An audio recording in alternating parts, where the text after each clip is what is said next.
Let's try there. Together. The great guy's gonna. When is he coming?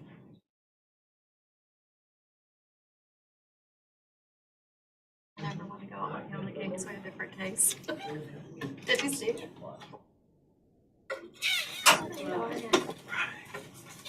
And a friend.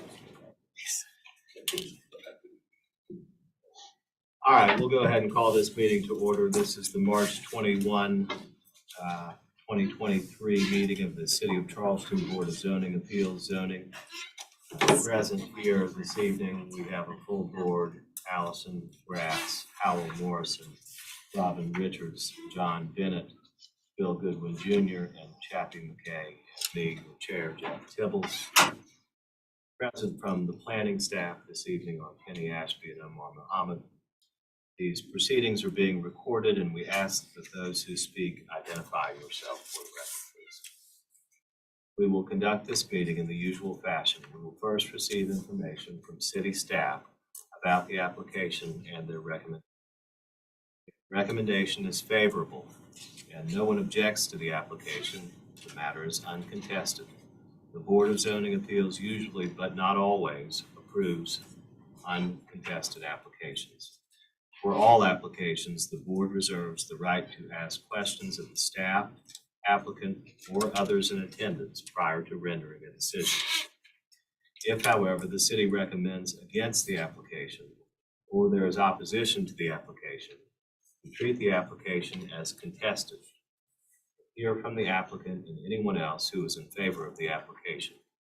Next, we hear from anyone opposed, followed by a short rebuttal from the applicant.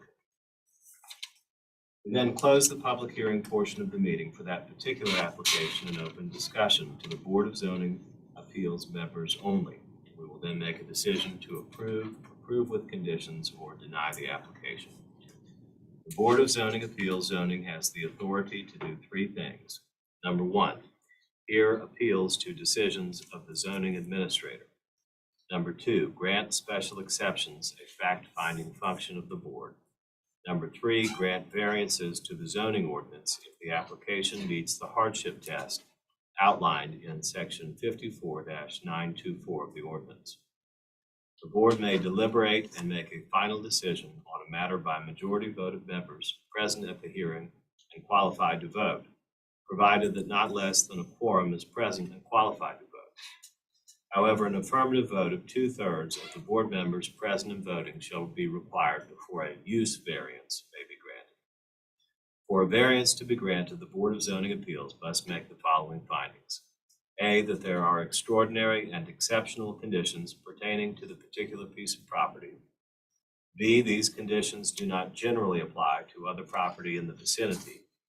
C, because of these conditions, the application of the ordinance to the particular piece of property would effectively prohibit or unreasonably restrict the utilization of the property. And D, the authorization of a variance will not be of substantial detriment to adjacent property or to the public good, and the character of the district will not be harmed by the granting of the variance. Pursuant to our ordinance, I'm required to swear you under oath if you anticipate that you'll speak this evening. So anybody who intends to speak, please raise your right hand. Do you swear to tell the truth, the whole truth, and nothing but the truth? You'll signify by saying, I do. We have two deferrals this evening from our agenda. Those deferrals are found section A3 for 24 Gordon Street and B4 for 35 Dunneman Avenue. So if you're here for those two applications on Gordon Street or Dunneman Avenue, you can be excused because we won't hear those agenda items this evening. So that brings us to A on our agenda, review of minutes and deferred applications from previously advertised BZA-Z agendas. Number one is the review of the minutes of the February 21, 2023 board meeting. We had two board members absent from the February 21st, 2023 meeting.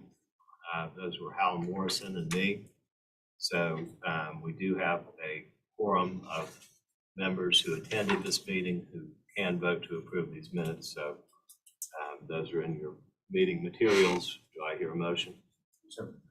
All right, Mr. McKay moves. Second. Mr. Bennett seconds the motion. All in favor, who can vote? Aye. All right, the motion passes unanimously. The minutes are approved. Jeff Tibbles and Hal Morrison abstaining from that vote. Item A2 on our agenda is the review of the minutes of the March 7th, 2023 board meeting. We had 3 members absent from that meeting: Robin Richards, John Bennett, and Chappie McKay. They cannot vote on or make a motion on these approval of these minutes. We did have 4 members who can. Do I have a motion to approve the March 7th, 2023 minutes? All right, Mr. Morrison moves to approve. Do I have a second? Second. Mr. Goodwin seconds. All in favor who can vote, please say aye. Aye. Motion passes unanimously. The minutes of the March 7th, 2023 board meeting are approved. As I've explained, item A3 is deferred. That takes us to item A4 on the agenda. 51 Watson Point, Daniel Island, MS number 271-11-01-107, zone DIR, requesting a variance from section 54-263, Daniel Island PUD Master Plan zoning regulations to allow a pool and deck to encroach within the 20-foot visual buffer zone. The ordinance requires a 10-foot building setback. The owner is Willie Pest. The applicant is Joel Adrian, Studio 291 LLC. Mrs. Ashby.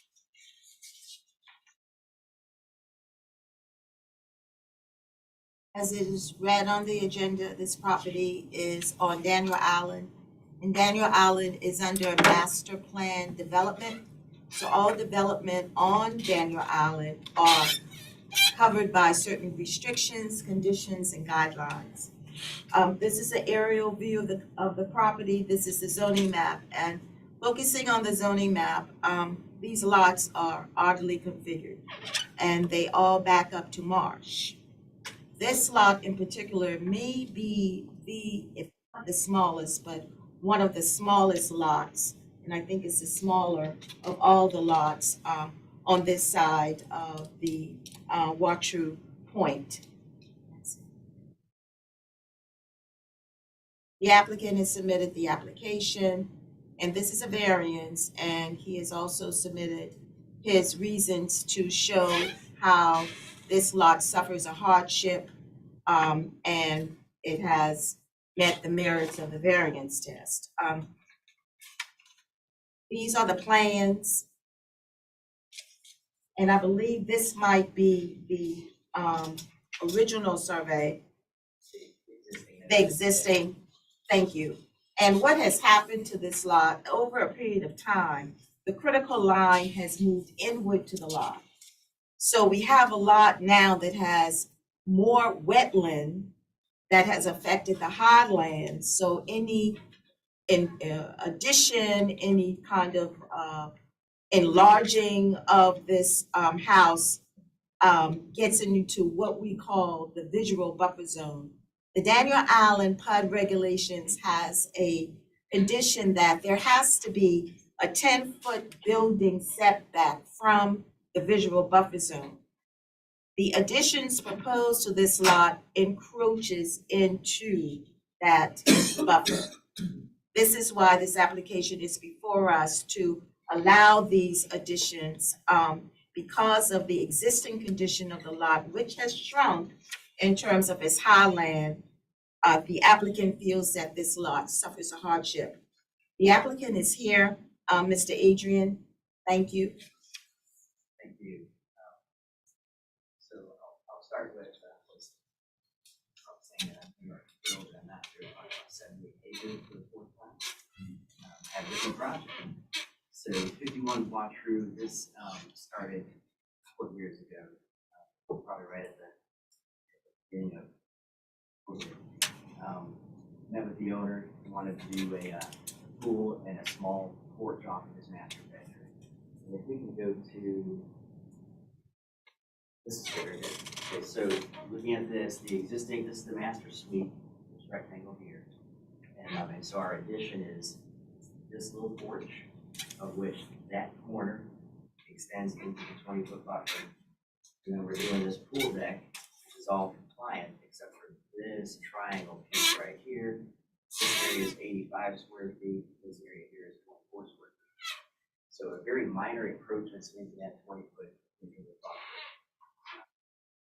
There is also, as you'll see on this plan, just want to be as transparent as possible. There's a 20-foot visual buffer, then there's the additional 10-foot. The additional 10-foot, when I spoke with Lee back then, said it's not, actually doesn't pertain to this property because the property was platted prior to 2009. It was platted in 2006. That buffer wasn't added to Daniel Island PDD until 2009, so he was not going to enforce the additional 10-foot, 20-foot buffer was a requirement, and after a setback. If we go to the drawing that shows the yellow highlighted areas, probably, there we go. So what this drawing shows, obviously the house hasn't changed its location, but the yellow areas show where the critical line used to be and where the critical line has moved to. And so you can see that this becomes an important point here because if they back here, porch is not really an issue. This becomes an important spot here because as that critical line goes through, it is reduced the amount of high ground that we have to work with on a lot. Way more challenging than the other properties on the street. So when you look at that variance test and you say, is there something specific to this property? I believe it is. If we go back to the first or second slide.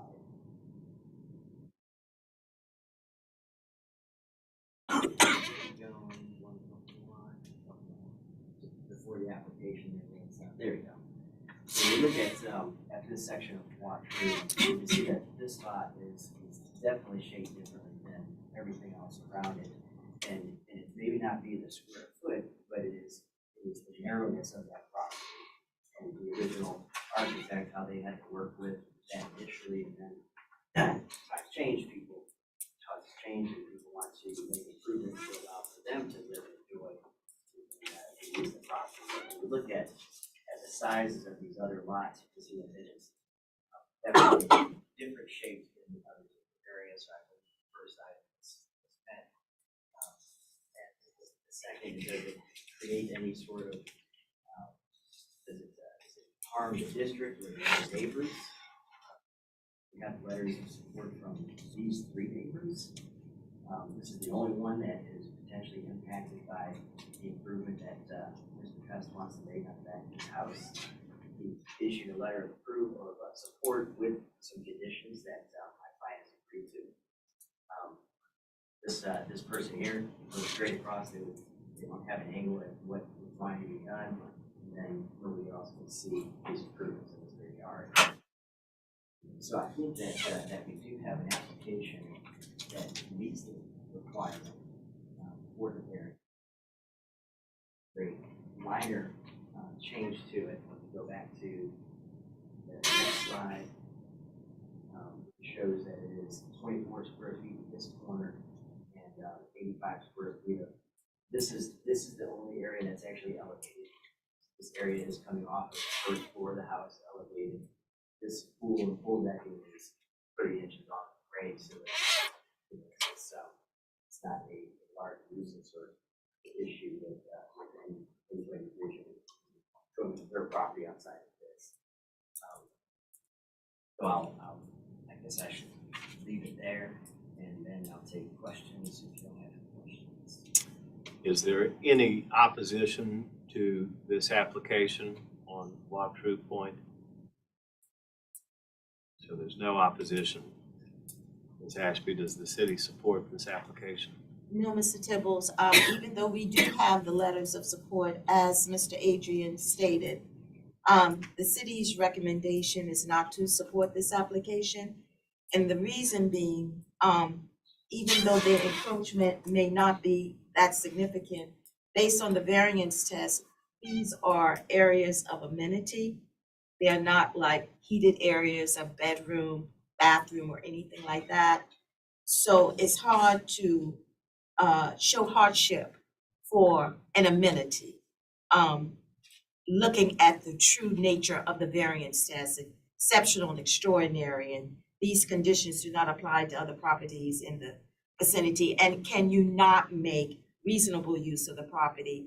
Now, the last point, whether or not would be of detriment or to adjacent properties, well, I guess the letters take away that, the letters of support. However, we all know that the variance test includes all 4 questions. You can't pick it apart. It has to be all 4 or none. So for that reason, the city's recommendation is not to support this application. So I think the city has pointed out, Mr. Adrian, an issue, and I think that the critical point that's being raised that I'd like for you to address, please, to the board is third prong of our variance test, which is whether or not the application of the ordinance to the property would effectively prohibit or unreasonably restrict the utilization of the property. So, thank you. Is it unreasonably restrict? No, it certainly prohibits the outdoor enjoyment and entertainment of the property. Currently, as the house sits and is built form, there is no covered outdoor living unless you go down to grade and go underneath the existing deck on the back of the house. So all of this existing deck here is uncovered. There's an existing little balcony that comes off of the master bedroom, also uncovered. And so, my clients are wanting is off of their master to be able to get outside and not be in the blazing sun for 9 months out of the year, and then to be able to jump into some water to cool off.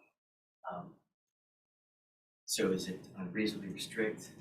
And if you want to keeping up with Joneses, I think just about every other house in that lot has the full outdoor living. It's not the bar. But I do think that, again, looking at the nature of our request and going back and seeing how that critical line is moved, you need the standard. Thank you, Mr. Adrian. Does anybody have any questions for the applicant? Is the owner here? Would the owner like to speak? No, he's out of state. Mr. Adrian, I have a question for you. Is the owner not at all concerned about the buffer line shifting further inland? He is. He's been working with getting some quotes and estimates to put a seawall in place here to stop that.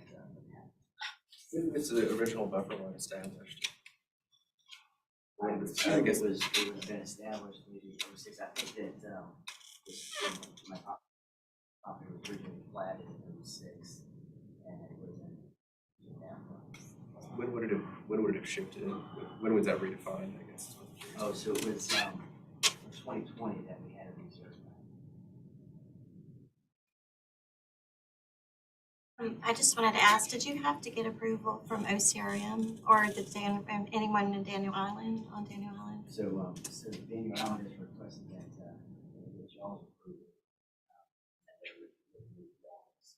So I do not have their approval yet. But the last time I had a buffer issue, I had to get the city's approval to take it as well. So that's why we have that.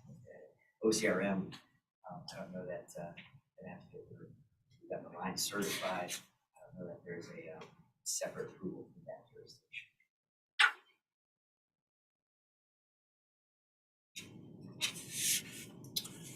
Have you, Mr. Adrian, have you worked at all on a design that would allow for all of these outdoor living improvements to be made within the required setback? Looking at, we did, so obviously, we look at this, right now, this is the line of the existing deck. And we've got 3 feet to the edge of the pool, 10 feet wide by 16 feet long, so this is we were to cut off this edge and we lose about 20 inches of that 10-foot depth. And at that point, my client said this wouldn't be worth trying to put a pool. 10 by 16 is very small as it is. The porch area above, there's if we go to the elevations, you probably see that better, that the pair of doors coming off of the master can't, so these doors and windows, in order to get the porch out, it ends up putting the column here. And I promise you, Daniel Allen will approve that. So there was not a solution architecturally to the porch piece. If we go to the next sheet, it's a simple, columns are on the end, little shed roof that tucks into this gable. So it was the only really way to solve it versus this column stepping in and then having this off balance, symmetrical. Yes.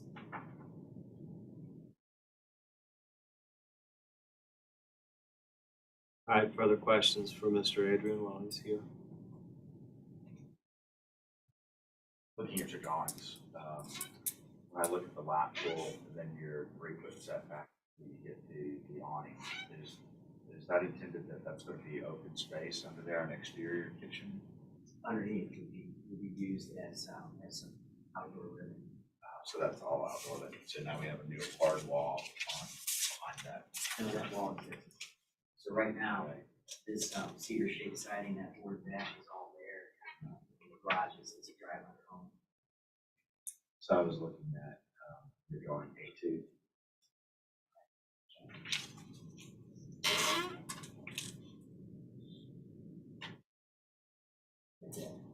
So when I look at these, where it says lap pool, awning, chairs, and then the kitchen to the right, that's all going to be now exterior open space, or is It's currently open space. There's a pier, and then this is going on. And you just walk up underneath here and through the backyard.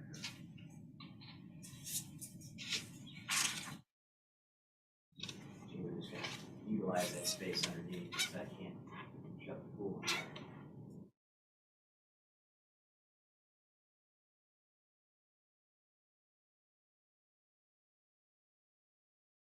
You can see on this drawing, I think that's the 24 square feet, and then this triangle piece here is the other.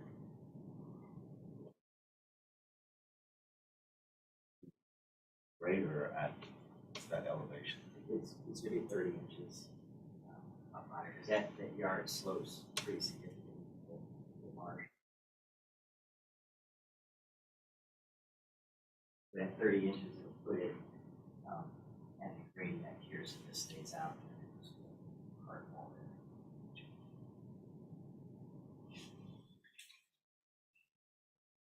Any more questions for Mr. Adrian?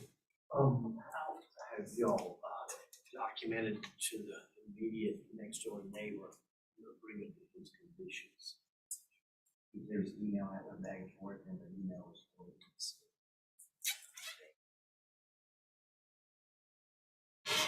We wanted to ensure that we would grade this spot. We wanted to make sure that noise and we increase the temperature. Had to do with that construction, get enough parking. There was just that one letter from one neighbor with requested conditions, wasn't there? There weren't two of them. So just Or that just one. that one, yeah. That neighbor to the left is going. Another neighbors were across the street. You know what's going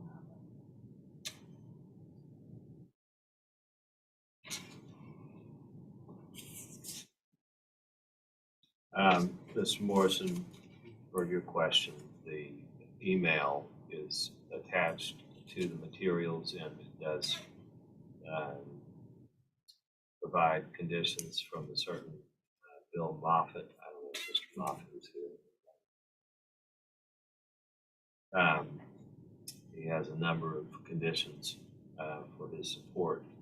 Number one, any landscape or property grading that is necessary will be done in such a way that it slopes toward the marsh, and more specifically, does not slope towards our property or divert in any way such that it creates a low area of standing water along the lines of the property boundaries.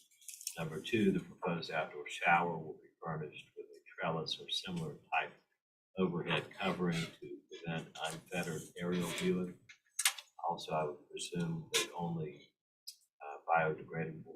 biodegradable materials, soaps, shampoos, etc., will be used in the shower, so as not to jeopardize the vegetation in the immediate marsh, since it is proposed that the runoff from the shower will drain into the marsh. Number three, when the rear yard patio pool is completed, you will contract with a landscape architect to plant trees and/or shrubbery, as the case may be, to enhance the level of privacy between the two properties. Willie has proposed involving me in this process for design, which I accept. Number four, Willie has previously stated there will not be an outdoor sound system, so I'm likely to be all right with respect to noise. Number five, during construction and landscaping, no construction vehicles or workers' cars will be parked in front of our house or across the street from our house.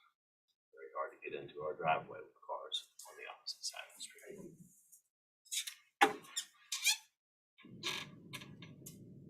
More questions for Mr. Adrian? All right, do we have any discussion, particularly given the city's objection to the application? I'd say that I'm sympathetic to this property owner because the variance he needs is imposed on him by changing critical line. And the buffers, the purposes of these buffer requirements, all neighbors are fine, view, and everything else. I don't see these improvements to this house offending anyone in the neighborhood. What might offend is if we eat somehow and we get more people asking for variances because of, I don't know, this is completely speculative, but changing critical line. But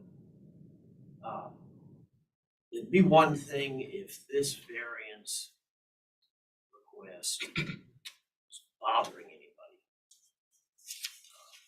I don't see that it does. So I know it might not, strictly speaking, meet all four requirements of the variance test. But I have to say I'm sympathetic.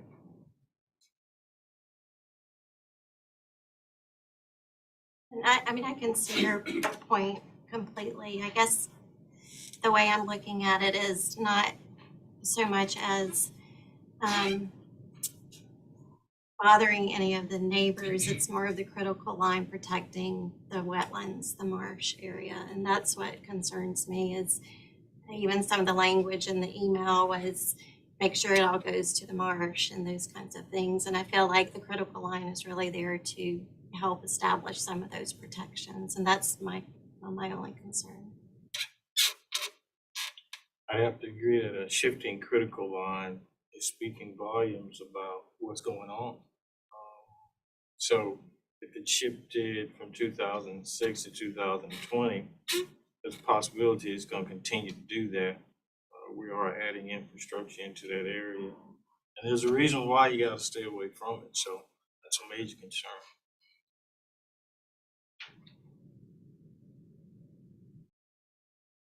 Did agree with those comments. I'm not sure. To your point, what you asked if the applicant was concerned about the reason for the buffer line being moved. With a slight redesign, it wouldn't have to come back to us. Or does it have to come back because of that? Well, they already, I guess Lee already determined, so that first 10-foot setback in plating predates that. So they designed this to eliminate that conflict at that corner and eliminate that conflict over there, then it doesn't come. No, it wouldn't have to. And that is because that 10-foot setback was imposed after the owner. Well, it was imposed on this part of Daniel Island at a later date. Like currently, all new platted areas of Daniel Island that, of course, back up to Marsh will have that 10-foot from a visual buffer zone. So Lee has given some assurance that there's a grandfathered status to this, even for additional improvements that are made. That is my understanding.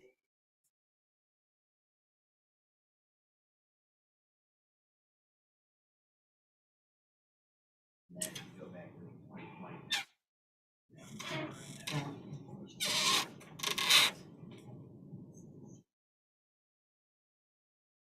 I'm prepared to make a motion. All right, to Mr. deny the application. Mr. Bennett moves to deny, and since this is one that certainly 2 points of view could be stated on it, we'll do a roll call voting on, well, we need a second, don't we? I'll second it. All right, Ms. Grass has seconded the motion to deny the application. And I'll just go in the order that this list is written, Mr. Morrison, so you don't think I'm picking on you over there. From the bottom up again. Allison Grass, Aye. Al Morrison, Nay. Robin Richards. Aye. Don Bennett, Aye. Bill Goodwin, Jr. Aye. Chappie McKay. Aye. All right, I will also vote in favor of the denial of the application because I don't believe that it meets the variance test. So if it was simply a matter of what's reasonable and what seems like a mighty nice outdoor project, Mr. Adrian. So I'm sorry that we can't accommodate you today, but I appreciate your time and thank you for being here this evening. Thank you. So the application for the variance on agenda item A4 is denied by a vote of 6-1. Mr. Morrison voted against the motion. All right, the next item on our agenda, section B, new applications. Number 1, 67 Anson Street in Ansonboro. TMS number 458-01-03-009, zoned STR, requesting a special exception under section 54-110 to allow a one-story addition fellowship hall expansion to a non-conforming building footprint having a 3-foot 5-inch rear setback and 4-foot south side setback. 25 feet and 12 feet are required. The owner is St. Stephen's Episcopal Church. The applicant is Glenn Keys Architect. Ms. Ashby. 67 Anson Street is in historic Ansonboro neighborhood. This is the property of the St. Stephen's Episcopal Church, which is an historic church in an historic residential neighborhood. It is not uncommon for churches on the peninsula to be in zone districts that are also residential zone districts. And if you look at the zoning map, this church is like in the middle of the block. It's not at the corner, it's right there nestled in the middle of the block. The applicant has submitted this application because the church needs to expand their fellowship hall. And this is a special exception because the existing building encroaches into the rear and the south side setback.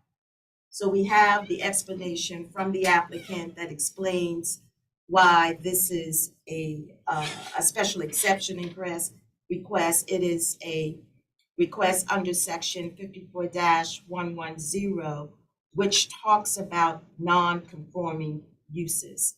And that's a general term for this section of the ordinance, because in this particular situation, the nonconformity is the existing building's footprint, that proximity to the rear and to the south side setback.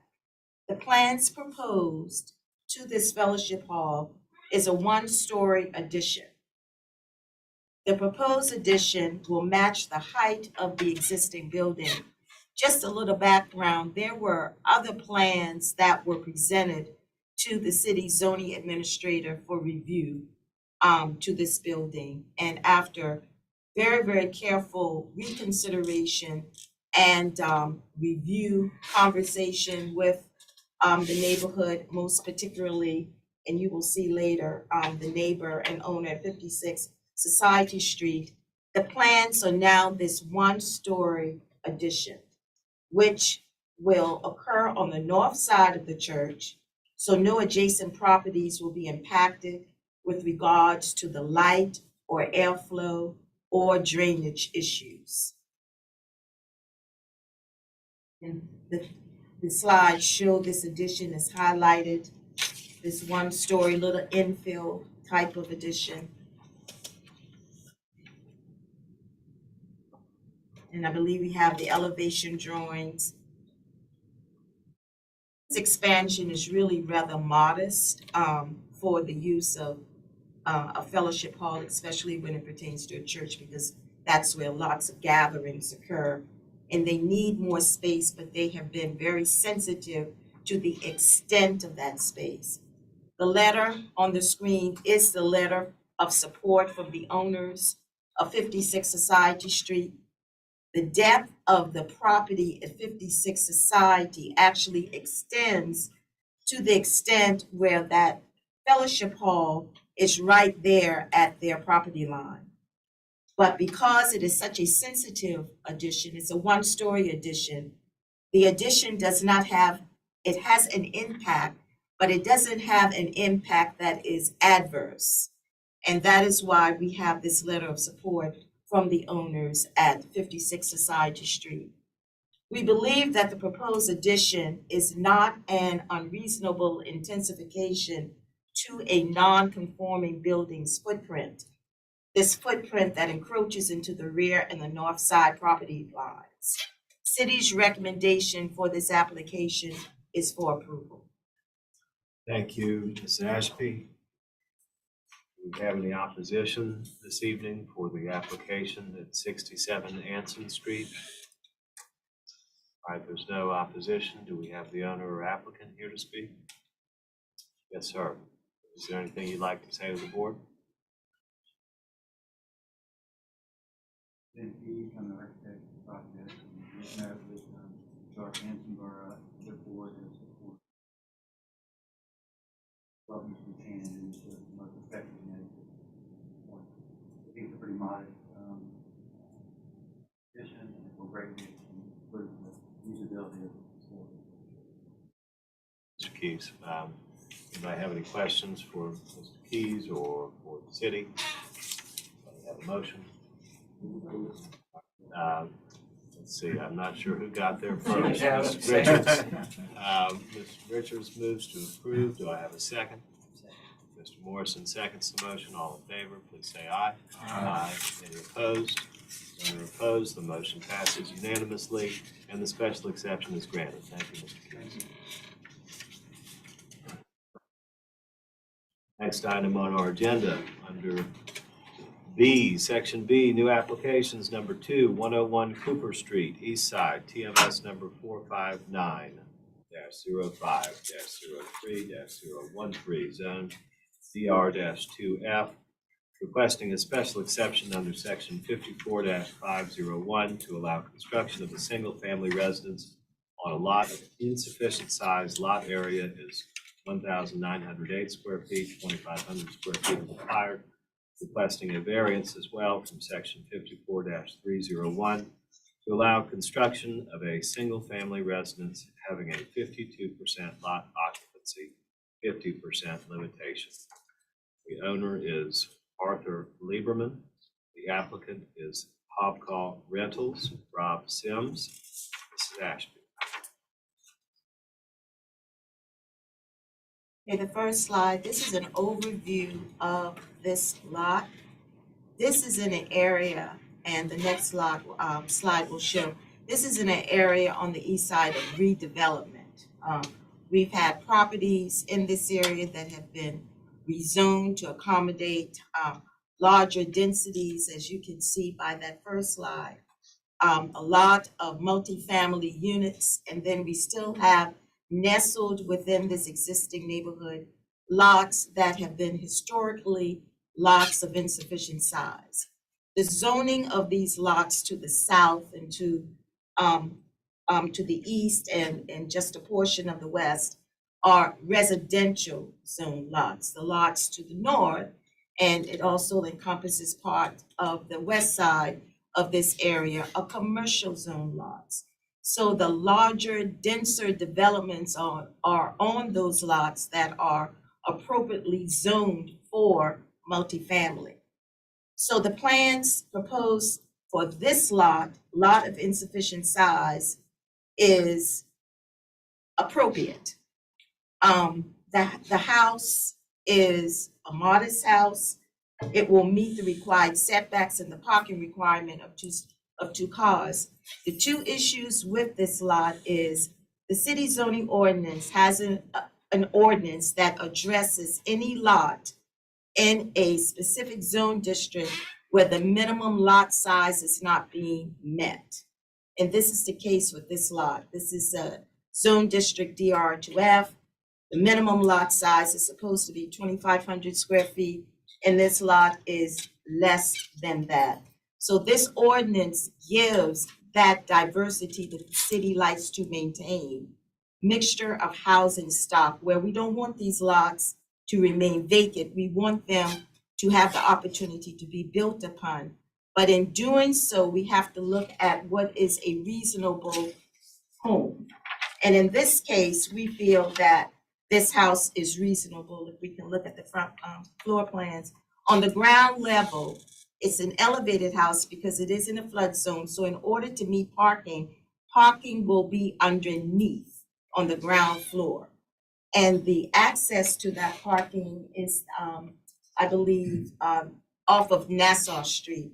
And then we have 2 floors of conditioned habitable space, 3 bedrooms, 2.5 bathrooms. Again, the total square footage of this house is conditioned spaces, basically 1,565 square feet, which is not really excessive for today's living standards in terms of bedroom space, bathrooms, and just a reasonable flow of being able to get furniture in and out and still have storage and still have open space for enjoyment. The lots in this area are all up on the street. So this house will also have a nice large front porch with steps that has a presence on the street which is compatible and in character with the rest of the neighborhood. There are photographs that show Cooper Street where these houses are pretty modest, they're close to the street, so you have that street appeal. This is the same design for this house. And what is triggering the lot occupancy issue is actually that front porch and the stairs, which we would not want this house not to have an appeal to the street, not have a connection with the street frontage. So the variance test for the lot occupancy, we feel that this application meets that test. This is a small lot, so it is exceptional and extraordinary. And it's not like it's unlike the other lots. It is like so many lots that already exist in this neighborhood that are single-family housing stock that we do not want to jeopardize. We also feel that in order to make reasonable use of this lot, it needs a little relief. And that relief comes with just that lot coverage. 50% is the maximum. It's only 2% over. And again, the special exception permits this house to be built on this lot, even though it's a lot of insufficient size. The city's recommendation is for approval of this application, and we do have a letter of support from the owner of the adjacent lot. If we can get to the, the owner, these are the photographs that show new construction of houses that have just been constructed recently, and you can see that presence on the street. But the letter of support is for the owner of the adjacent lot. If we can look at the zoning map, who also owns this lot. It is not, we are not aware of any opposition to this application, and the city's recommendation is for approval. Thank you, Penny. Is there anyone here in opposition to the application? Okay. We'll hear from you after we hear from the owner or applicant. Oh, I am there. Oh, you I are. just raised my hand too quickly. Okay, good. Good. All right. So is there anything you'd like to say to the board? Tim, Car Rental. My company focuses on infill. I think having single family residents on these smaller type of lots is what the city wants. I don't think we want empty lots, doesn't anybody do it. So I think it is a appropriate sized house for the neighborhood. It's very similar to a lot of the new construction that's going on in this neighborhood, and I think it's a good addition for this down here. Thank you, Mr. Sims. Anybody have any questions for the city or the applicant? Where on this picture is the lot? Oh my, that. There it is. That's the lot, the vacant lot.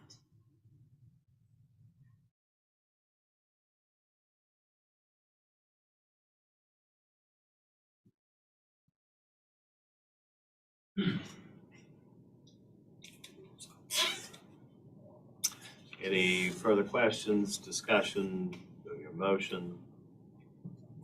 All right, Mr. McKay moves to approve. Do I have a second? I'll second. Mr. Bennett seconds the motion to approve. All in favor, please say aye. Aye. Any opposed? None are opposed. The motion passes. The special exception and variance for 101 Upper Street is both granted, so thank you. All right, the next item on our agenda is B3, 2307 Mount Pleasant Street, Wagner Terrace, TMS number 463-07-02-027, zoned SR2, requesting a special exception under section 54-110 to allow a horizontal expansion, kitchen and living room expansion, and vertical extension, playroom, that extends a non-conforming 3-foot, 4-inch east side setback, 9 feet are required. Also requesting a variance from section 54-301 to allow a 1-story porch addition with a 2-foot east setback, 9 feet are required. The owner is Sarah Wren. The applicant is Arwin Studio LLC, Patrick Orvis. Mrs. Ashby. Property in the Wagner Terrace Neighborhood Association, neighborhood area. The house is vacant and is in a state of disrepair. This was due to a fire that pretty much damaged the entire house. The damage is so extensive that there has to be a complete renovation. And since this house is in a flood zone, the building code requirement of exceeding 50% of the appraised value of the land is in effect. So the renovation to this house has to bring everything up to code. And in doing so, a request is an addition that will permit an expansion. The applicant has submitted his application and his reason for the 2 requests, the special exception and the variance. And the special exception has to do with the 2-story addition. The slide before you, the second where it says proposed plan, actually shows the proposed conditions. The left side of the slide shows the existing conditions. So with the proposed conditions, it's not that easy to discern, but basically there's a darker area. The darker area of that rendering is actually the two-story condition. And then that front extension, that is the porch. That porch is the variance part of this application. So the two-story addition on the ground floor gives a larger area to the kitchen. It gives a larger area to the living room. There's floor here, but the second floor is non-compliant. And this is where the extensive renovation will occur, where the second floor actually becomes a second floor. Right now, it's not habitable to be a compliant second floor. So with raising, having to make improvements to meet the FEMA requirements, the second floor is being redone so it can be occupied as such. And really the plans with the existing lot coverage, I think is like 28.1%. If we can see the notes that the applicant has provided on the site plan. And then the lot occupancy actually changes slightly. So this zone district allows for 50% building to lot occupancy, and this house is way below that. The reason why we had to advertise a variance because the building itself is sort of angled to that east side property line.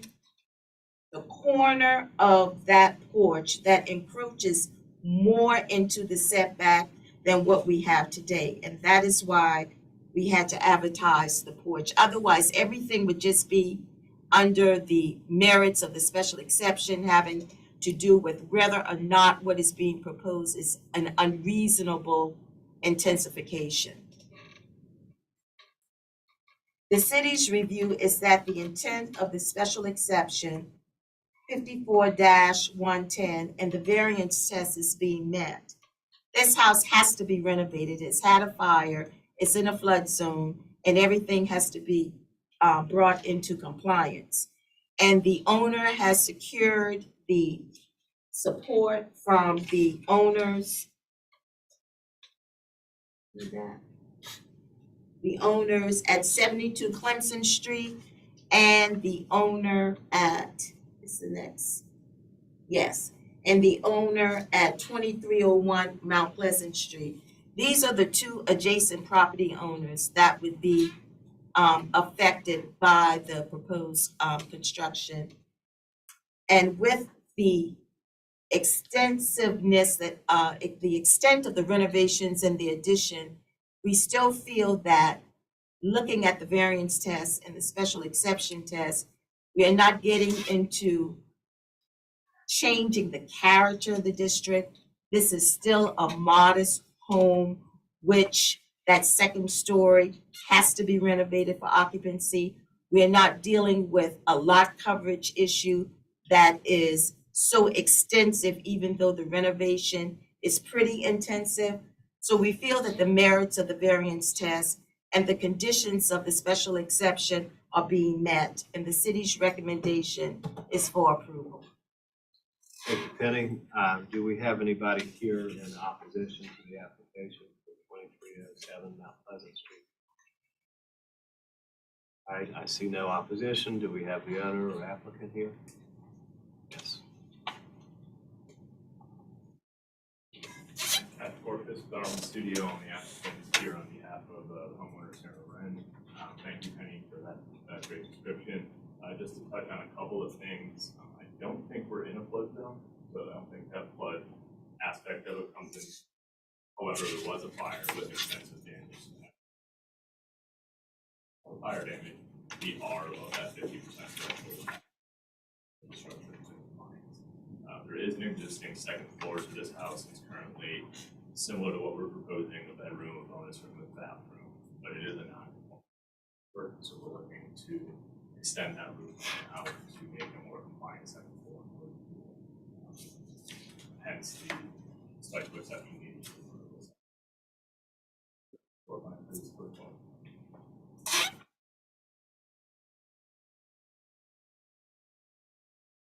Right here is the existing footprint of the house.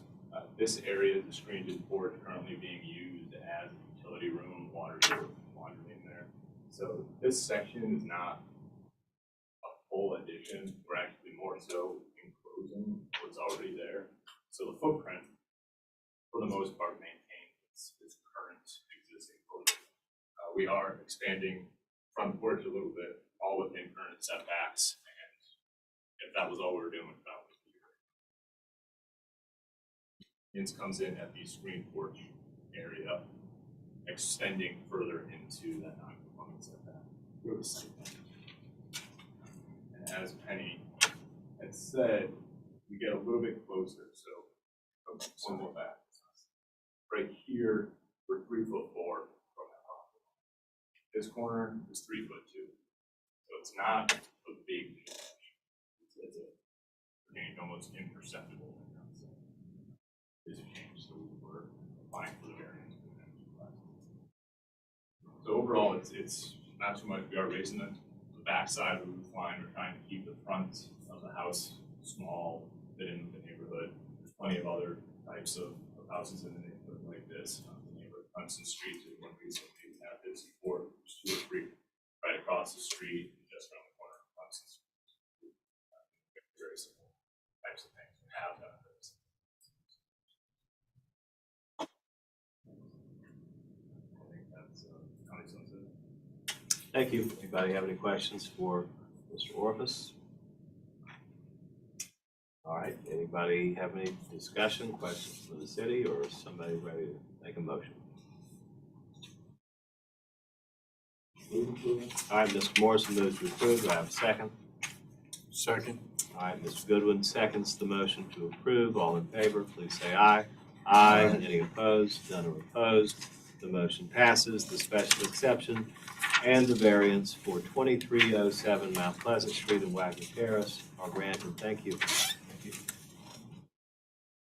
Next item on our agenda, we're skipping over 35 Dunneman, which has been deferred. We're going to number 5 under agenda item B. New applications, B5, 360 King Street, TMS number 457-04-02-018, requesting a special exception under section 54-220 to allow a 12-unit accommodations use in a GBA, General Business Accommodation Zone District. The owner is Eric Johnson, sole member of owner. The applicant is William Stroud, attorney. Mrs. Ashby. Thank you, Mr. Triple. This application is on King Street, and it's not all properties, but there are lots that are under what we call our accommodations overlay zone. And this property is actually under that overlay. There is a lot of information on this application, and the applicant is here. And I know they're going to want to present this application. They actually have slides that they want to present and explain. And I just want to say that in light of the zoning administrator, I'm here in his absence, we received information just today, information that the only one that has reviewed it is myself, and we didn't get it in time to actually provide to you all, the board members. I feel that it is very important that everyone has a chance to review all of the information pertaining to this application, especially the city zoning administrator.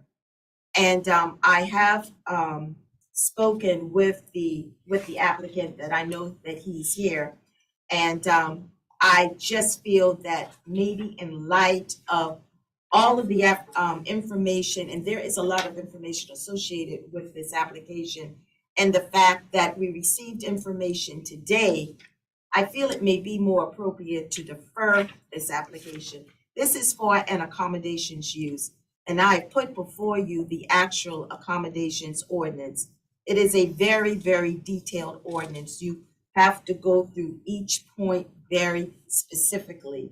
So I just feel in fairness, not only to the board, but as well to the applicant and the city's zoning administrator not had an opportunity to review this additional information, it may be appropriate to defer this application. All right, thank you, Penny. What were the materials that were submitted late? Okay, I can keep going.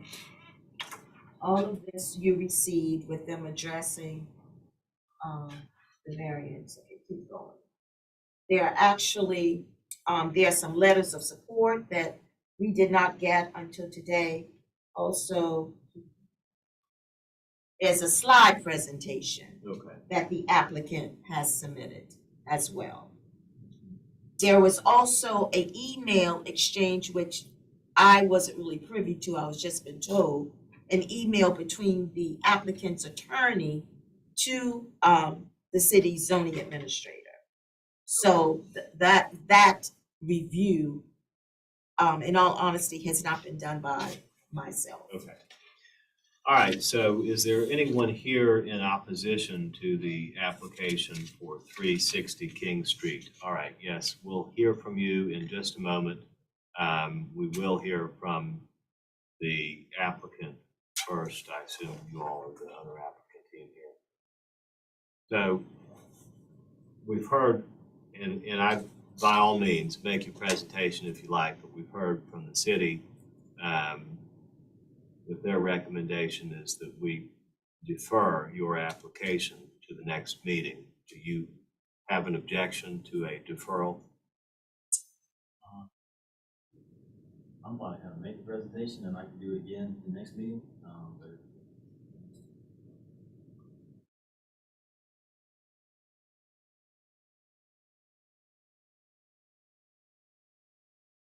That's what I was trying to avoid, was for you to have to make two presentations, but if I'm not going to prevent you from making a presentation if that's what you'd like to do.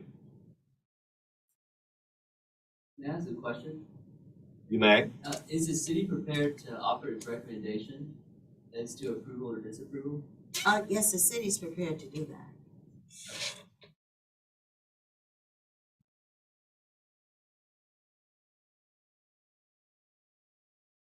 Well, I'm here, so I want to go and make a presentation. And I actually have that email that I printed out for each one of you that I can hand to each one of you as well. I know Aaron's come here to oppose me, so let's get it going. Well, I'm confused. Mr. Morrison, please. I'm personally uncomfortable with not having full opportunity to review the full presentation beforehand with the overlay district detailed ordinance. The board So has is- every right and ability to make a motion to defer, and I don't have the ability to prevent the applicant from speaking, but you can move to defer. I would move to The board would like to defer, I'll defer. Okay. So we have consent to the deferral. We have a motion to defer by Mr. Morrison. Do I have a second? I'll second. All right, Mr. Bennett seconds the motion to defer. All in favor, please say aye. Aye. Any opposed? None are opposed. The application is deferred. We'll hear from you on 360 King Street in a couple of weeks. Thank you. All right, the final item on the agenda is B6 2154 Wapu Drive, Riverland Terrace, TMS number 343-06-00-185, zoned SR1, requesting a variance from section 54-301 to allow a one-story addition bathroom with a 4-foot west side setback, 9 feet are required. The owner is Pamela Boynton. The applicant is Aaron Yeomans, contractor. Mrs. Ashby. The first slide shows an aerial view of this lot in this neighborhood. And the second slide shows the zoning map. And I feel that the zoning map is pretty important. The property is highlighted with little dashes. And the reason why this map looks like it does, because this is not an area that's solely under the jurisdiction of the city of Charleston. This lot was actually annexed into the city in 2019. So it was annexed as is, meaning it wasn't constructed in the city, and the footprint as it is shown today is what we have. So the request, next slide, is we got this application actually through our permit center process. And it was discovered during that review process that this addition to this house needed to come before the board. And this is why we are here. What is being proposed is a bathroom addition to the west side that encroaches into that west side setback. And the applicant has provided photographs of the house. I believe, and I can be corrected, that this previous slide shows that area where that bathroom is to be built. And the next slide shows that elevation. I guess this really shows it best. This is a 1-story bathroom addition that's being requested by the contractor for the owners because the owners need a handicap bathroom. Slide shows to the left the existing footprint of this house. Currently, the house requires a 9-foot side setback, which I believe it does meet that existing 9-foot setback. But with this 1-story addition, now we're getting closer to the side property line, and that distance is only 4 feet. And this is the request before you today to allow this 1-story addition that encroaches into this west side setback with a setback of only 4 feet. The exceptional and extraordinary conditions as conveyed by the contractor is a necessity of this handicap bathroom for this family. To our knowledge, we are not aware of any non-support. Conversation with the contractor is that there has been conversation with the neighbors. The neighbor to the west happens to be in the city of Charleston, but we do not have anything in writing as to support. But at the same time, we do not have any communications of non-support. And in light of these issues, this is just a 1-story bathroom addition, is not exceeding the lot coverage that is permitted in this zone district, which is SR1. This house, this property was annexed into the city. So we feel that, you know, there may be some extraordinary and exceptional conditions for an addition which is not an unreasonable addition asking for a handicap bathroom. So based on all of those reasons, the city's recommendation for this addition is for approval. All right, thank you, Penny. Do we have anybody here in opposition to the application at 2154 Wapu Drive? All right, no one is here to speak in opposition to the application. I think probably the owner applicant is here. All right, thank you. Do you have anything you'd like to say to the board? Good shape here. I don't. Yes, you say everything's perfect. I have to go after you. Well, you don't have to. It's only if you like.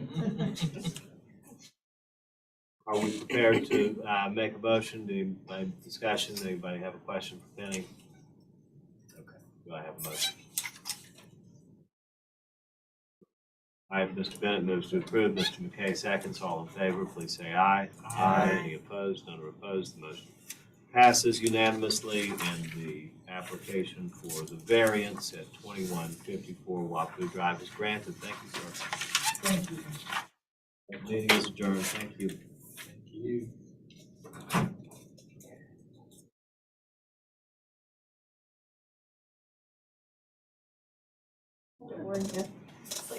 It's the April come down. It still has some. I waited to tell you your bad news until now.